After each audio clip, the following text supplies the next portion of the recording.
Hi guys, welcome back to my channel. So before I start, I just want to address something. There's construction going on in my building, so at times you may hear the construction noise in the background, or you may just hear some of the construction workers talking to each other, and I'm sorry for that, but there is no better time for me to shoot, just because if I wait for the construction hours to be over, then I'm not gonna have the natural light, and I don't have any like artificial lights to use for shooting. So yeah, just please bear with me. In today's video, I'm going to be talking about quarantining alone, because that's my situation now. So for starters, let me just say that I'm a naturally introverted person, and some of the claims that I'll be making in the video may not seem relatable to those of you who are more extroverted. I like spending more time with people than I personally do. And yeah, I'm not trying to generalize anything.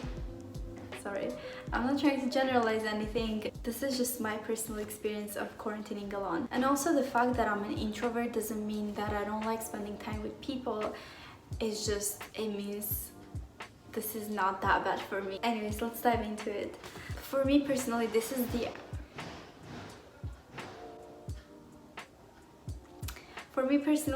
the ideal quarantine setup. Too much interaction with people makes me feel drained, like emotionally. I just feel exhausted. And being able to quarantine alone is so good for me. Like, I'm so grateful for it, because now I have lots of me time and I really value that. Like, my independence, my privacy is super important to me, and I didn't have to give that up. Also, this gives me the advantage of not having to plan out my day around other people's schedules and plans and like their routines. Because if I were to quarantine with my family, I would obviously have to consider their routines and their schedules and just respect their time and boundaries. But now, since I'm alone here, I don't have to worry about that. I can live my day on my own terms, on my own timing. Like, I don't have to worry that whatever I'm doing is in the way of someone else's plans. And that just gives me the freedom of choosing how to set up my day. When I visit my family, if it's for a weekend, I really enjoy that time. I like spending time with them. But if it's for a week, for instance, it just gets too much for me. Like, after a few days, I really want to come back and have my own place. Just to clarify, this is not about the people I spend time with. Like, it's not about friends or family. It's just who I am. I love being alone. It's a me issue. I don't think it's an issue. It's just, that's just how I am. Also, if I weren't here alone, I would probably feel very uncomfortable shooting a YouTube video. Like, I'm already awkward as is, and even though I'm pretty close with my roommate, if I knew there was someone else at home, I would just feel very awkward filming a YouTube video. So this gives me the freedom to do that too, and I'm kind of having fun with it. Now, that being said, it gets kind of lonely sometimes. Like, I miss my friends, I miss doing the normal activities that we would do together, just like going out or hanging out at someone's place.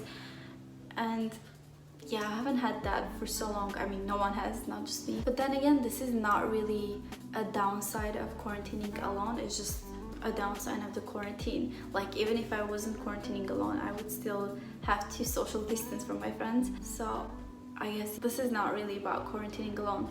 It's just the whole situation. Another thing is, it was just so much more fun living with a roommate than living alone. Even though I have all this free time and, you know, all the perks that come with living alone, I miss having someone at home to talk to. You know, just staying up until 3 in the morning and talking about all the trauma we're carrying with ourselves, or just cutting flowers and birds from paper and then dying laughing at it, even though there is absolutely nothing funny about it. It's crackhead hour, so everything seems funny. Now, another thing that I didn't anticipate would come with living alone, which is like a no-brainer, but I just didn't think of it, is the issue of security. So the first few days I was really fine with living alone, but like this minor incident happened that like is not even important to mention here. And I didn't think much of it, but then like when it was time to go to bed, I was feeling kind of paranoid that like someone would break into the house while I was asleep. And I stayed up until like 4 or 5 in the morning just stressing out about it. Even though the chances of that happening are very, very slim, I was just still like overthinking it and couldn't sleep. I thought it was just that one time and it would pass, but then I couldn't sleep for like the next couple of weeks. And it sucked because I would still wake up early, and in my mind I was thinking, oh, like if I wake up early and if I just tire myself out with all these chores, then at night, even if I'm feeling paranoid, like I'll have no choice but to sleep. And I would go to bed at a decent time and still would not be able to sleep until like 2 hours before sunrise. So what I've done to kind of solve that issue is I actually purchased these door locks from Amazon. I bought one for the apartment door and another one for my room door. I think they're pretty sturdy, I'm not sure, but like they gave me some peace of mind. Also, before I would never carry a pepper spray with me, like not even when I left the house. Now, because I'm feeling so paranoid, I always have it on my nightstand just in case.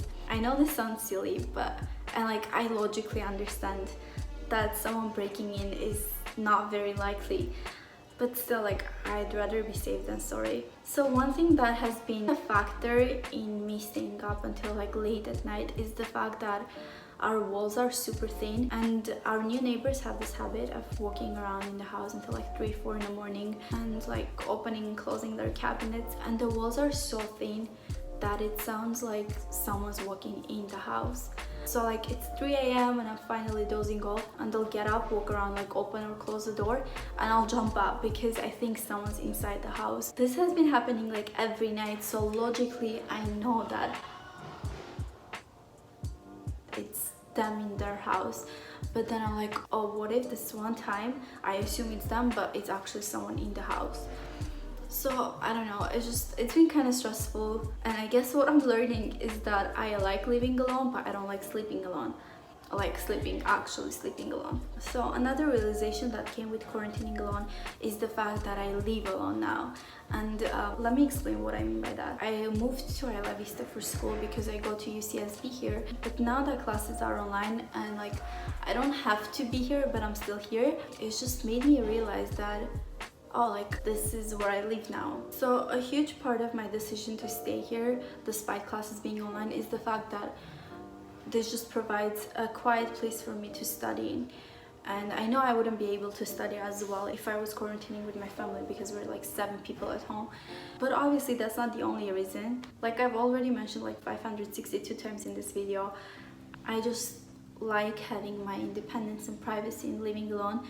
So me staying here when I don't have to has made this place feel more like my place. Like, yeah, this is home now, you know? I think it's been nice, like you feel more like an adult, which I am. Like I'm almost 23, so I am an adult. But I think because I made this decision and I'm aware of it, like the realization of me being an adult is just starting to dawn on me. Like, yeah, this is not just for school. Okay, the construction is getting louder, so I'm just gonna wrap this up. And if I were to evaluate my quarantine situation, I'm just mostly grateful for having a place to quarantine alone and not to give up my me time, because this is like so good for my mental health. And I know a lot of people who are back home from college, or if they never moved out, being stuck at home with family 24/7, whether it's your parents, your siblings, your spouse, boyfriend, girlfriend, roommate, like whoever you're stuck with, it can just get too much. And even if you're an extrovert, I don't know, but I feel like it can get exhausting. So I'm very aware that in a sense I'm privileged to have my own place to quarantine at home, like the way I like it. And I definitely don't want to be generalizing my experience of quarantine about others, even though we're all over this and I just want the quarantine to end as soon as possible. I feel like since as a result of it I had to live alone, it has taught me some things about myself. And again, I'm not trying to turn this into a lesson.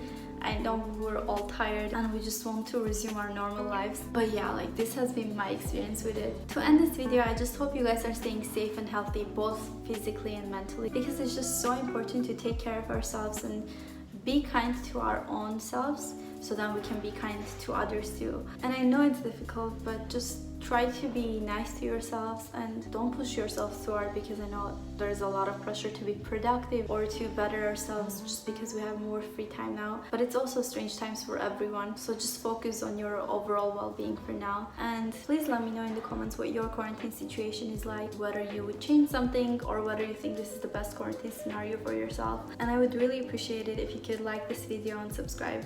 Till next Sunday.